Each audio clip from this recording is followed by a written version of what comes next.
V Združenih državah se resnična predvolilna kampanja zdaj pa res začenja.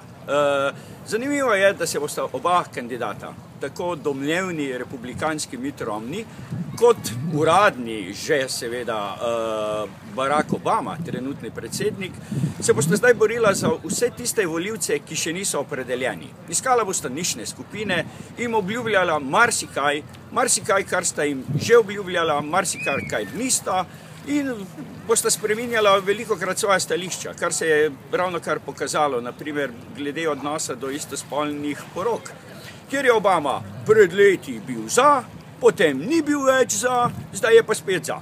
Podobno je bil Romney proti, zdaj je pa za.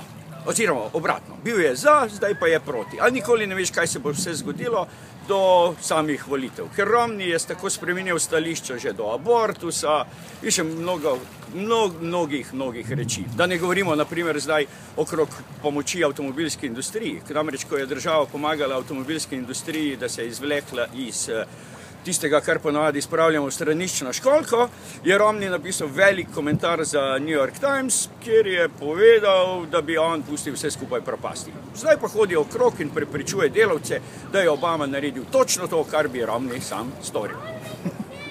Povsem drugače pa je seveda s predsednikom samim. Ta je precej že obljubljal prej, preden je bil izbran in marsikaj ni izpolnil.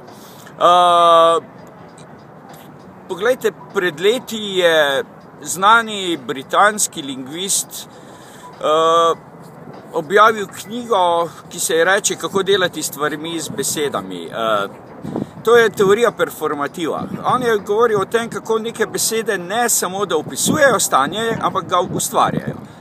Recimo, lep primer na ravni oblasti bi bil to premier v neki parlamentarni demokraciji, ki nekaj reče in ponavadi se to tudi izvede, ker njegova koalicija to lahko naredi. Povsem drugače je v Ameriki, kjer imajo predsedniški sistem. Obama je veliko obljubljal, veliko tega ni izpolnil. Zakaj ne? Zato, ker običajno je tako, da če nekaj predsednik govori, potem opozicija v kongresu dela vse, da ja tega ne bi naredila. In običajno je bilo tako, da so v zadnjih 3 letih sprejeli, glavne stvari, ki so jih sprejeli, so bile tiste, ki predsednik o njih ni govoril. Zato zdaj pred volitvami, ko predsednik ogromno obljublja, bi morali tisti, ki ga bodo volili, presneto premisliti, če se res plača voliti za njega. Ker če preveč obljublja, ker se zna zgoditi, da ravno tistim, ki je največ obljubljal, bodo najmanj dobili. In to je ravno paradoks predsedniškega sistema.